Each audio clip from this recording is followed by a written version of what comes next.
저는 목회를 하면서 여러분들이 행복하기를 원합니다. 여러분들 행복을 위해서 한 번도 빠짐없이 계속해서 기도해 왔습니다. 여러분들이 불행해지는 것을 절대로 원치 않고 여러분들의 행복을 위해서라면 어떤 일도 할 수 있다고 다짐도 해보게 됩니다. 자, 오늘 말씀을 통해서도 마찬가지입니다. 우리가 냉정하게 우리가 어떻게 하면 행복해질 수 있는가에 대해서 말씀을 하고 있습니다. 오늘 배경은 팔레스타인입니다. 이스라엘입니다. 여러분, 우리가 이스라엘 하면 인터넷을 통해서도 보았고 TV를 통해서도 보지 않았어요. 사막이 많습니다. 그러니까 모래, 넝쿨, 먼지 같은 것들이 얼마나 많이 일어나겠습니까? 그래서 이 예수님 당시에 팔레스타인 지역에서는요, 신발을 우리처럼 구두를 신고 다니지 않았습니다. 샌들, 우리가 여름에 신죠? 그 샌들을 신든지 아니면 맨발로 다녔다고 합니다. 당연히 여러분, 이제 모든 일을 마치고 집으로 돌아오게 된다면 당연히 어떻습니까? 발을 깨끗하게 씻어야 됩니다.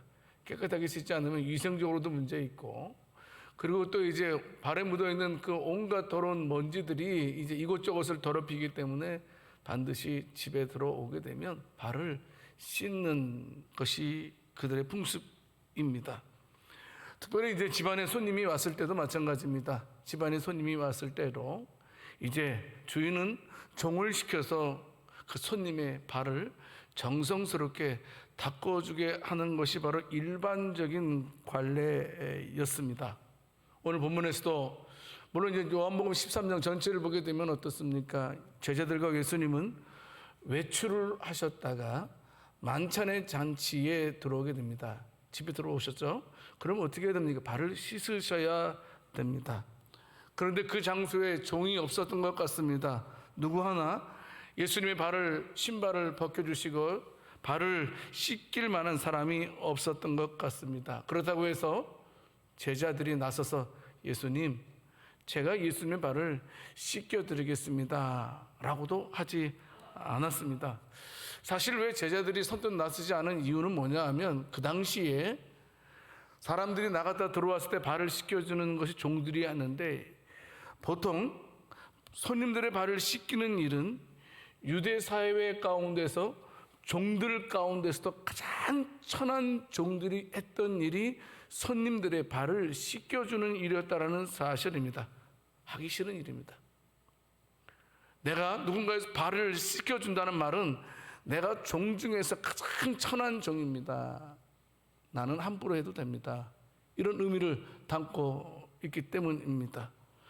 여러분, 그래서 이제 누가복음 22장 24절 말씀을 통해서 보게 되면 또 그들 사이에 그중 누가 크냐 하는 다툼이 난지라. 지금 제자들 가운데 다툼이 일어났다는 사실입니다. 어떤 다툼입니까? 내가 크다. 아니야, 너보다 내가 더 커라는 다툼입니다. 막내가 최고 낫다고 생각하는 사람이 예수님 발을 씻겨줘야 되는데, 그러면 내가 예수님 발을 씻겨주면 나는 가장 천한 사람이라고 이렇게 인정하는 거잖아요. 하기 싫었어요. 히브리 사회에서도 히브리 종들이 손님의 발을 씻겨주는 것도 히브리 종들이 안 했대요. 손님의 발을 씻겨주는 것도 얼마나 천한 일이었으면 반드시 종들이지만 이방의 종들로 그 일을 시켰다고 합니다. 하지만 지금 예수님과 제자들과 만찬의 자리를 하고 있는데 하기 전에 반드시 누군가는 예수님과 제자들의 발을 씻겨 주셔야만 됩니다. 네가 해. 네가 하면 되잖아. 그래도 나는 예수님 수제자 아니냐? 너희들이 봐라야, 제자들을 위해서 내가 그래도 좀 높지 않느냐? 그러니까 내가 예수님 다음이야. 아니야, 왜 네가 예수님 다음이야? 예수님 다음은 바로 나지. 너 착각하지 마 하면서 싸움질을 했다라는 사실입니다. 그런데요, 손님의 발은 가장 천한 종들이 씻겨줬는데요, 그 관례를 예수님께서 깨뜨립니다. 어떻게 깨뜨리냐면 예수님께서 친히 제자들의 발을 씻겨주셨다라는 사실입니다. 자, 오늘 본문의 말씀은요, 제자들의 발을 씻겨주신 다음에 예수님께서 이제 너희들이 이런 삶을 살았으면 좋겠다, 직접 본을 보여주신 다음에 너희는 이렇게 살아야 된다라는 사실을 말씀하고 있는 내용입니다. 어떤 말씀입니까? 첫 번째는 성도는요, 예수 믿는 사람들은 서로 발을 씻겨주는 사람이 되어야 된다라는 사실입니다. 이게 예수님의 가르침입니다. 오늘 본문 요한복음 13장 14절 말씀에서 예수님 말씀하시죠. 내가 주와 또는 선생이 되어 너희 발을 씻었으니 너희도 서로 발을 씻어주는 것이 옳으니라, 이렇게 말씀을 하고 있습니다. 여러분, 아까 말씀드렸지만 너희도 서로 발을 씻어주는 것이 옳다라고 했는데, 이 말씀을 하기 전에 바로 어떤 일이 있었어요? 제자들이 서로 싸웠다 그랬습니다. 다퉜다 그랬습니다. 절대로 나는 못해, 그 일. 그거는 가장 천한 종들이라 하는 거지, 어떻게 내가 예수님이지만 그래도 예수님 발을 어떻게 내가 씻겨드려, 나는 그런 자는 아니야, 최소한. 그런데 예수님께서는 선생과 주인으로서 제자들의 발을 하나씩 하나씩 씻겨주시게 됩니다. 예수님께서 스스로 낮아지셨다는 거죠. 사실 우리가 예수님의 일평생을 보게 되면 예수님은 낮아짐의 연속이 아니었습니까? 예수님께서 이 땅에 오신 것도 예수님의 낮아짐입니다. 아니, 하나님 아니십니까? 하나님이 어찌 인간의 모습으로 올 수 있겠습니까? 있을 수 없는 일입니다. 그런데 예수님께서는 하나님이시면서 인간의 몸을 입고 내려오셨습니다. 낮아지셨습니다. 어떤 면에서 예수님의 낮아짐의 극침은 무엇입니까? 예수님의 십자가 사건입니다. 예수님 죄가 없으세요. 예수님 어찌 죄를 범할 수 있겠습니까? 십자가는 가장 극한 죄를 범한 사람들이 극형당하는 곳이 아닙니까? 그런데 예수님께서는 죄가 없으시면서 또 십자가에 못 박혀 돌아가시는 것을 자진해서 죽어주셨다라는 사실입니다. 예수님께서 그렇게 낮아질 수 있었던 일은 다른 것 아닙니다. 우리를 너무나 사랑하시기 때문에. 우리를 너무나 사랑하시기 때문에, 여러분, 누군가 내가 사랑하는 사람 그 발을 내가 닦아주지 않으면 내 제자가 잘못될 것이기 때문에, 그래서 내 제자가 잘못되는 것이 싫어서 예수님께서 친히 제자들의 발을 닦아 주셨습니다. 다른 이유 아닙니다. 낮아지신 이유는 예수님께서 사랑하셨기 때문입니다. 제자들의 발을 손수 씻겨주신 예수님께서 말씀하시는 것입니다. 너희도 서로 발을 씻어주는 것이 옳으니라, 예수님 말씀하시게 됩니다. 여러분, 그런데 여기서요, 옳으니라, 너희가 서로 발을 씻겨주는 것이 옳으니라, 이 옳으니라의 말의 뜻이 굉장히 중요하고 의미가 있습니다. 여기서 옳으니라는 말이 무슨 단어냐 하면 빚을 지다라는 말입니다. 예수님에게서 발 씻김을 받은 제자들은 이제 서로의 발을 씻겨줘야 될 빚이 있다라는 겁니다. 빚이 있다. 성도 여러분, 그러니까 너희는 서로에게, 쌍방에게 서로 사랑에 빚진 마음으로 살아가야 된다. 사랑의 빚을 진 마음으로 서로의 발을 닦아주면서 살아가는 것이 성도 그리스도인이다 라고 말씀을 하고 있습니다. 여러분, 우리가 자녀들을 키울 때 자녀들한테 얼마나 많은 신경을 썼습니까? 사실 부모님들은 얼마나 자녀에 대해 신경 씁니까? 근데 부모들은 어떻습니까? 그렇게 자녀에 대해서 헌신을 내도 항상 자녀에 대해서 미안한 마음을 가지고 있는 것이 부모의 마음입니다. 왜 그렇죠? 더 좋은 건 못 해줘서 미안합니다. 왜 우리가 자녀에 대해서 그렇게 극도로 극진한 사랑을 베푸면서도 그들에게 미안한 마음을 가집니까? 다른 이유 없습니다. 그들을 사랑하기 때문입니다. 예수님께서는 제자들을 사랑하셨기 때문에 낮아지셨습니다. 예수님께서는 너무나 사랑하셨기 때문에 제자들의 발을 누구도 씻겨주려고 하지 않은 그것을, 누구도 하기 싫어하는 그것을 누구도 견디기 어려운 그 일을, 감당하기 힘든 그 일을 예수님께서는 사랑하셨기 때문에 제자들의 발을 씻겨주는 것을 추조하지 않았다라는 사실입니다. 예수님 말씀하시는 겁니다. 내가 너희를 이렇게 사랑한다. 내가 너희를 이렇게 사랑했다. 그래서 너희들도 어떤 면에서 나한테 사랑을 빚진 자들이다. 하지만 나한테 빚을 갚지 말고 서로에게 그 사랑의 빚을 갚으면서 살아야 된다.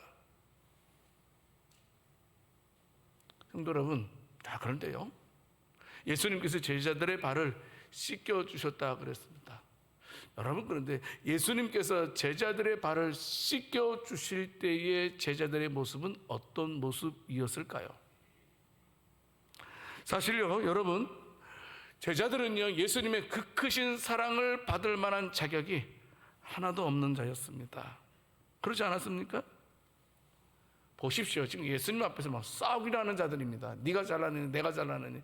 여러분, 가정에서 돈이 많으면 뭐합니까? 자녀들이 서로 잘났다가 싸운다면 그 가정이 행복한 가정이라고 말할 수 있겠습니까? 제자들은 싸웠어요. 여러분, 좀 있으면 예수님도 알고 계셨어요. 조금만 있으면 지금 주변에 있는 모든 제자들이 나를 버리고 도망갈 것이라는 사실도 알고 계셨어요. 아니, 베드로도 나는 죽을 때까지 주님 따라갈 것입니다 라고 고백했지만 그 베드로도 나를 3번이나 저주하면서 부인할 것도 알고 계셨습니다. 그리고 가룟 유다도 자신을 배반할 것을 알고 계셨습니다. 그럼에도 불구하고 제자들의 발을 씻겨주신 예수님. 성도 여러분, 한때 우리는 이런 복음성가를 참 많이 불렀습니다. 참 좋아하는 곡이죠. 어떤 곡입니까? 당신은 사랑받기 위해 태어난 사람. 이걸 얼마나 많이 불렀는지 모릅니다. 우리는 그 복음성가를 통해서 많은 위로도 받았습니다. 많은 격려도 받은 것은 사실입니다. 하지만 어떤 분은요, 당신은 사랑받기 위해 태어났습니다라는 이 곡이 우리 한국교회를 아주 이기적으로 만들었다라고 말하는 분도 계십니다. 왜냐하면 모든 사람들이 사랑만 받기를 원한다는 겁니다. 아니, 우리가 사랑에 빚진 자인데 사랑에 빚을 졌으면 사랑으로 갚아야 되잖아요. 그래서 우리는 어떤 면에서 맞습니다. 우리가 사랑받기 위해 태어난 사람도 맞지만, 그러나 성경적으로 우리가 더 들어가게 되면 본문에서 우리들에게 말씀하신 것은 뭐냐면 우리는 사랑하기 위해서 태어난 줄을 믿으시기 바랍니다. 이게 그리스도인이라는 겁니다. 사랑하는 것이 그리스도인이다. 여러분, 교회가 부흥하면 뭐합니까? 교인들끼리 싸우고 다투기만 한다면 그 부흥의 의미가 어떤 의미가 있겠습니까? 사랑하라. 사랑이 빚진 자의 모습으로 서로 사랑하라. 사랑받을 자격 없는 내가 예수님으로부터 그 극진한 사랑을 받았듯이요, 하나님, 우리 교회는 서로 사랑하며 가는 교회 되게 해주세요 라고 기도할 수 있기를 원합니다. 우리 옆 사람한테 말씀하겠습니다. 사랑합니다 해보세요.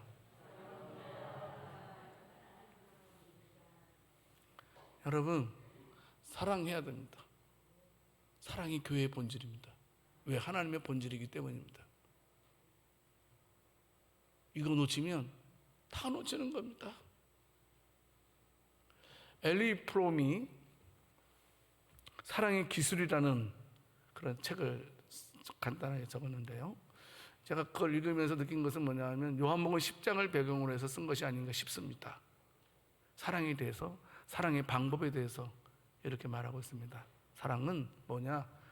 우리가 서로 사랑에 빚진 자라고 했으니 사랑을 해야 되는데, 사랑은 뭐냐? 관심을 갖는 거다. 여러분, 우리가 많은 사람들을 만납니다. 그런데 많은 사람 가운데 특별하게 관심이 가는 사람이 있습니다. 그렇죠? 그 사람을 사랑하는 것 아닙니까? 서로에 대해서 관심 가지라는 겁니다. 구역 식구들에 대해서 관심을 가집시다. 그리고 같은 기관 사람들에 대해서 관심을 가집시다. 신앙은 독고도이 아닙니다. 혼자만 잘 믿으면 되는 것이 아니라는 사실입니다. 사랑은 존경하는 것이 사랑입니다. 만나는 사람을 인정하고 높여주는 것이 존경입니다. 절대로 깔보면 안 된다는 겁니다. 여러분, 내가 그 사람을 높일 때에, 그 사람을 존경할 때에 바로 그것이 사랑하는 것이라는 사실입니다. 세 번째는, 사랑은 어떤 거냐? 이해해 주는 겁니다. 이해. 근데 여러분, 여기서 이해라는 단어가 참 재밌더라고요. 뭐냐면, 이해라는 말이 뭐냐? 아래서 서는 것. 뭐냐면, 위에서 사람을 이해하는 게 아니고 그 사람보다 낮은 편에서 그 사람을 바라보는 것. 여러분, 위에서 보게 되면 어떻습니까? 훈계밖에 안 돼요. 밑에서 위로 바라봐야지 그 사람을 이해할 수 있다는 사실입니다. 나를 낮추고, 상대방을 절대 높이지 마세요. 나를 낮추고 상대방을 바라보는 것이 이해라는 겁니다. 그것이 사랑이라는 겁니다. 네 번째는 뭡니까? 책임을 다하는 겁니다. 여러분, 많은 사람들은 어떻습니까? 권리만 주장합니다. 그러나 사랑하게 되면 책임을 다합니다. 권리 보지 않아요. 사랑하게 되면 책임을 다해요. 여러분, 우리 어머님들 얼마나 수고 많습니까? 우리 부모님들 책임감이 얼마나 있는지 모릅니다. 권리 따지지 않아요, 자녀들한테. 부모들은 책임만 하려고 합니다. 왜? 사랑하기 때문에. 다섯 번째, 사랑은 뭐냐? 주는 거다. 주기를 잘하는 사람이 사랑도 잘합니다. 사랑하면 자기의 모든 것들을 아끼지 않고 준다라는 사실입니다. 무슨 말씀이에요? 사랑을 받는 사람보다 사랑하는 사람이 더 행복하다는 것을 알아야 됩니다. 우리는 사랑받을 때 얼마나 좋은지 모릅니다. 예, 그것도 좋은 일입니다만은, 그러나 더 큰 기쁨은 내가 사랑받는 것보다 내가 사랑할 때에 우리에게 더 큰 기쁨이 있다는 사실을 알아야 돼요. 예수님 말씀하시죠. 우리가 오늘 읽지 않았지만 요한복음 13장 34절 35절 말씀에서 예수 믿는 사람이 어떤 사람이냐라고 말씀해 주고 있어요. 본문에서는 제자, 어떤 사람이 제자이냐라고 말씀하고 있죠. 어떤 사람이 제자라고 말하고 있습니까? 서로 사랑하는 사람이. 서로 사랑하는 사람이 예수님의 제자이고 서로 사랑하는 사람이 그리스도인이다 라는 겁니다. 여러분, 간혹 우리는 이런 말 들을 때 있습니다. 교회 다니는 사람이 왜 그래? 왜 불신자들이 우리를 가리켜서 교회 다니는 사람이 왜 그래? 라고 말합니까? 우리는 사랑하는 사람이 그리스도인인데 사랑해야 될 사람이 사랑하지 않으니까 불신자들이 우리를 가리켜서 교회 다니는 사람이 왜 그래? 여러분, 얼마 전에 어떤 사람 이야기를 들었습니다. 요새 신앙생활 잘 안 합니다. 우리 교회는 아닙니다. 왜 요새 신앙생활 안 하냐? 그러니 예수 믿는 직장 상사 때문에 힘들어서. 예수 믿는 사람이 사기를 쳐서 자기한테. 예수 믿는 사람일까요? 교회 다니는 사람으로 수정할게요. 교회 다니는 어떤 사람이 나를, 상사가 그렇게 괴롭히고 교회 다니는 어떤 사람이 나를 그토록 힘들게 사기를 쳤기 때문에 나 교회 안 나가게 됐다가 이런 말을 들었습니다. 너무나 안타깝습니다. 너무나 안타깝습니다. 사랑해야 됩니다. 간혹 우리는 이렇게도 생각합니다. 나는 참 사랑받지 못하고 있어. 그러니까 나는 불행한 사람이야. 여러분, 아닙니다. 사랑받지 못해서 죽는 것이 아닙니다. 여러분 참, 내가 나에게 사랑할 대상이 없어질 때 죽는 겁니다. 절대로 내가 사랑을 받지 못해서 죽진 않습니다. 힘들기는 하겠지만 절대로 죽진 않습니다. 90세 다 된 한 노인이 계셨습니다. 시골에서 혼자 그냥 쓸쓸하게 살아가는 노인이었습니다. 혼자 살다 보니까 삶의 의욕도 잃고 그냥 힘들게 하루하루 살아가는 어른이었죠. 어느 날 밤 서울에서 아들이 내려왔습니다. 그것도 손주 한 명을 데리고 내려왔습니다. 그리고 말합니다. 아버지, 죄송한데요, 우리 아이 며칠만 봐주세요 라고 맡기고 그냥 덜렁 서울로 올라가는 것이었습니다.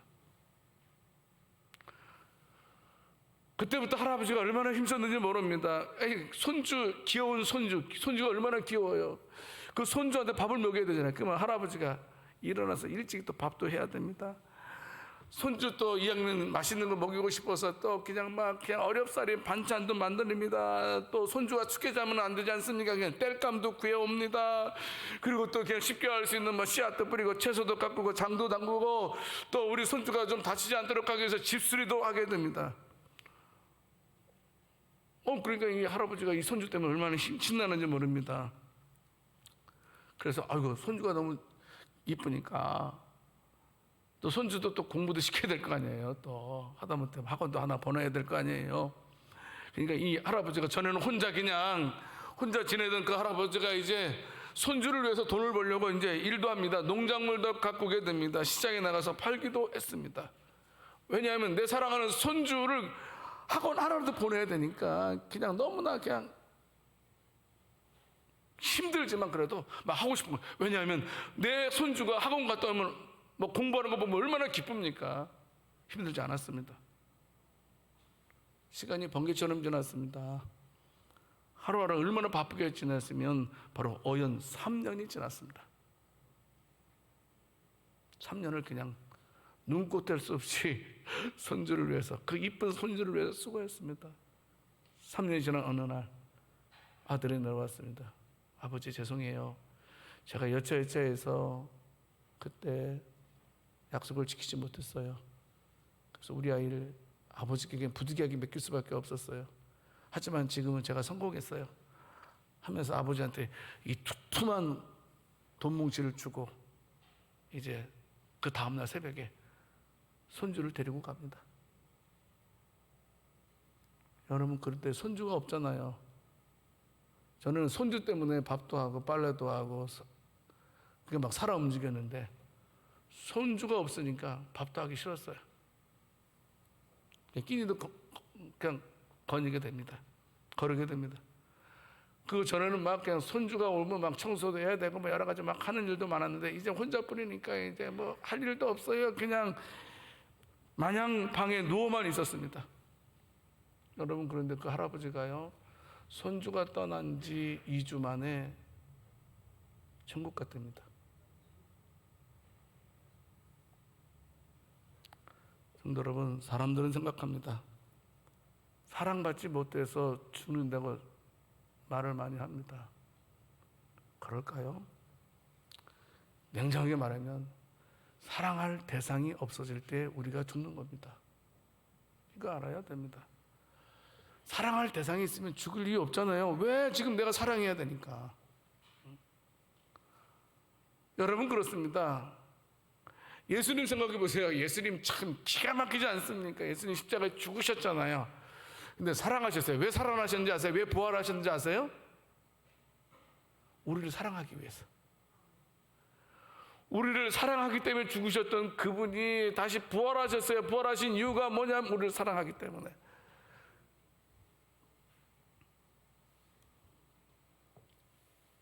성도 여러분, 우리 교회는 하루에 조금씩이라도 사랑하는 교인들이 되었으면 좋겠습니다. 욕하고 저주하고 이런 교회 말고요. 이런 교회는 진짜 불행한 교회입니다. 불행한 성도들입니다. 교회가 크든 작든 중요하지 않아요, 여러분. 교인들 간에 편안하게 지나는 게 가장 큰 복인 줄 믿으시기 바랍니다. 편안하게 지나는 게 뭐예요? 서로 사랑하는 겁니다. 서로 사랑하는 거예요. 서로 사랑할 때 여러분 자녀들이 나오지 않습니까? 교인들 간에 서로 사랑할 때 저절로 부흥하는 겁니다.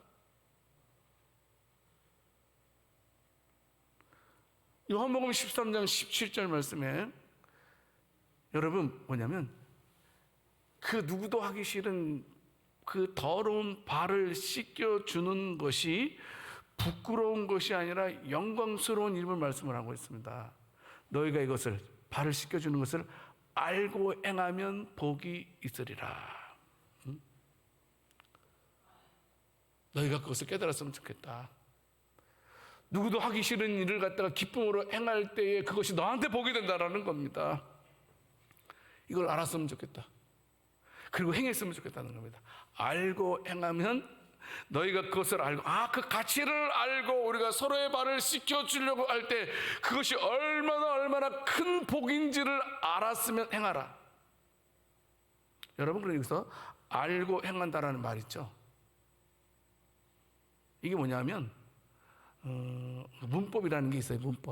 문법의 시제가 현재 시제로 되어 있어요. 이게 무슨 말이냐면 단회적이라는 게 아니에요. 그냥 계속해서 그걸 알아야 되고 계속해서 그것을 행해야 된다라는 말씀이, 반복적으로 지속적으로 서로의 발을 씻겨주려고 해야 된다. 이게 성도라는 사실입니다. 야고보 사도도 야고보서 1장 25절 말씀에서 말씀하고 있지 않습니까? 듣고 잊어버리는 자가 아니요 실천하는 자니 이 사람은 그 행하는 일에 복을 받으리라. 사도 요한도 계시록 1장 3절 말씀에서 말씀하고 있지 않습니까? 이 예언의 말씀을 읽는 자와 듣는 자와 그 가운데 기록한 것을 지키는 자가 복이 있다. 여러분, 이걸 깨달았으면 좋겠습니다. 절대로 다른 사람 난도질하지 맙시다. 절대로 우리 성도들은 서로의 발을 씻겨주는 자들이 될 수 있기를 원합니다.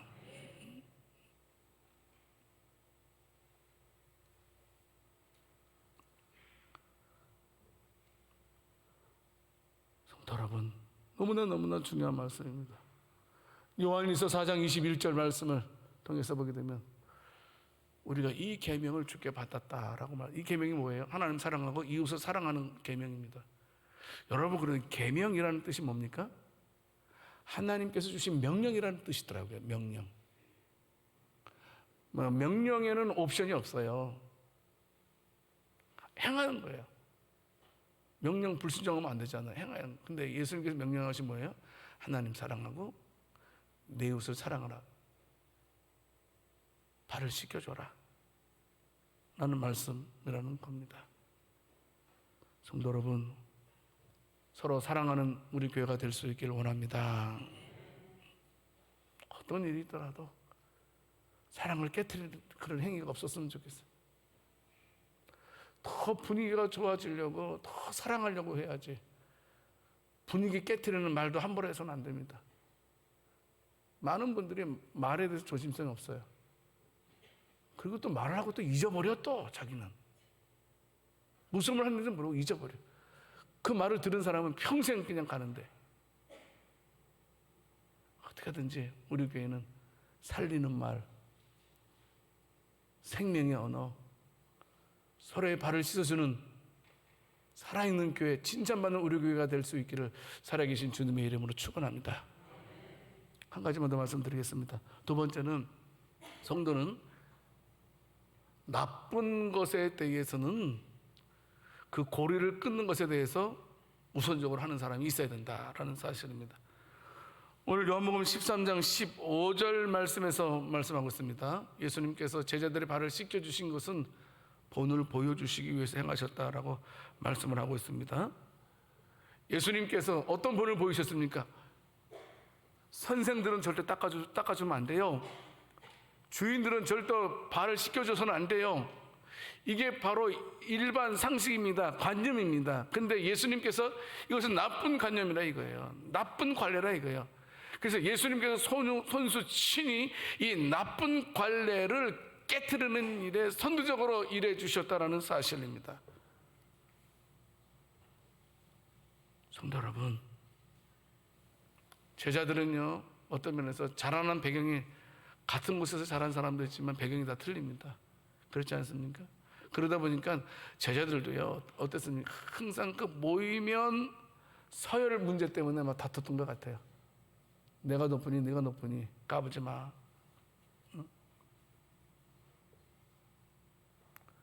그러다 보니까 자진해서 섬기려고 하지 않았어요. 그냥 네가 해.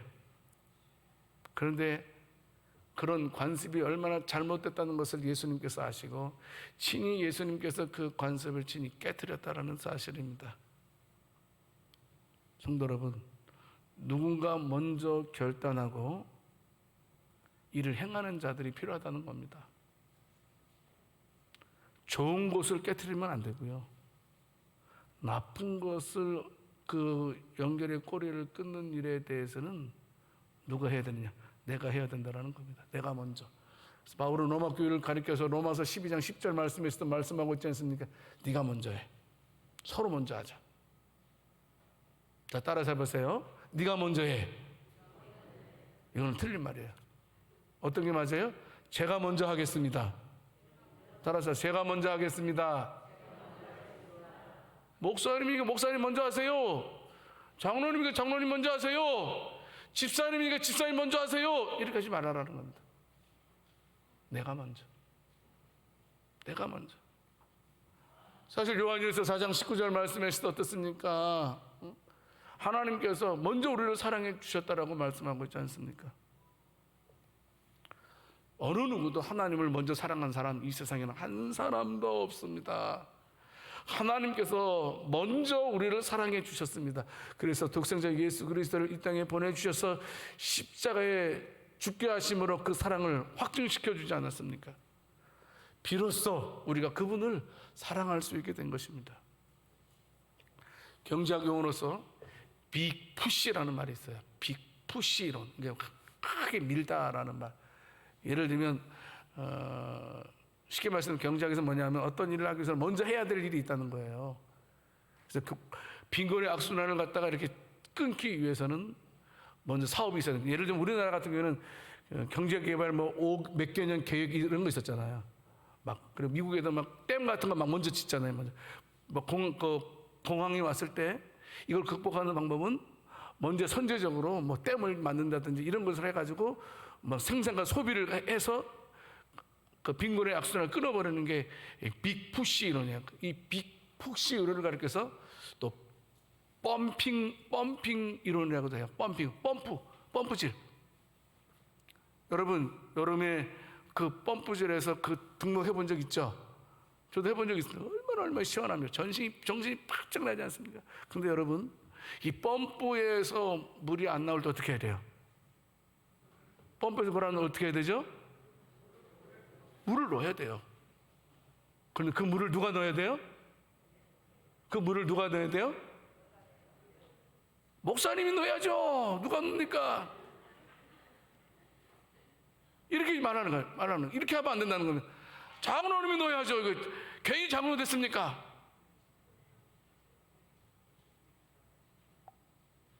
누가요? 내가 먼저. 내가 먼저 마중물을 넣어야 된다는 거예요. 내가 가지고 있던 이 마중물을 갖다가 이 펌프에 넣을 때, 펌프질 할 때 거기서 또 물이 컬컬컬컬 쏟아날 수 있다는 겁니다. 그러니까 물을 먼저 넣을 수 있는 사람이 되라라고 예수님 말씀하시는 거예요. 물을 먼저 넣을 수 있는 사람이. 봐라. 오늘 요한복음 13장 16절 말씀을 통해서 예수님 말씀하시죠. 종이 주인보다 크지 못하고 보냄을 받은 자가 보낸 자보다 더 크지 못하나니 말씀하고 있어요. 요한복음 10장 30절에서는 하나님과 나는 하나다. 마태복음 24장 36절에서는 내가 이 땅에 심판하러 올 텐데 재림할 텐데 그때는 아버지만 하신다. 이렇게 말씀했어요. 여러분 이 말씀을 쉽게 풀이하면 이겁니다. 하나님은 하나님이고 사람은 사람이라는 겁니다. 사람이 하나님 될 수 없다는 겁니다. 하나님처럼 할 수 없다는 거예요. 좀 더 이 말씀을 풀이해보면 주인 된 내가 하나님 된 내가 하물며 너희들의 발을 씻겨 주었는데 너희들도 서로 발을 씻겨 줘야 되지 않느냐.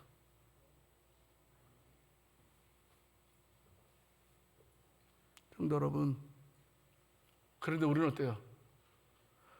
서로 발을 씻겨주는 것보다는 왜 발을 안 씻겨줘요? 짜증나게 발을 씻겨주셔야지요. 이렇게 성화를 부르기 적은 없습니까? 그건 뭐예요? 내가 인간이라는 것을 잊어버린 거예요. 내가 종이라는 사실을 잊어버린 거예요. 성도 여러분, 예수님께서 친히 제자들의 발을 씻겨주시는 그 모범을 보여주신 것처럼 하물며 예수님께서도 씻겨주셨는데 우리들도 씻겨주는 자가 되어야 된다는 겁니다. 주님은 그런 사람들을 찾고 계십니다. 말하는 사람보다, 지적하는 사람보다 먼저 물을 놓고 펌프질을 하는 사람을 원한다는 겁니다. 왜 그냥 그것을 내버려 두느냐, 왜 그것을 해결하지 않느냐, 왜 그것을 펌프질하지 않느냐 말하는 사람이 아니고 직접 자기가 가서 나오지 않는 펌프에 물을 넣고 펌프질하기 원하는 사람들을 찾고 계신다는 겁니다.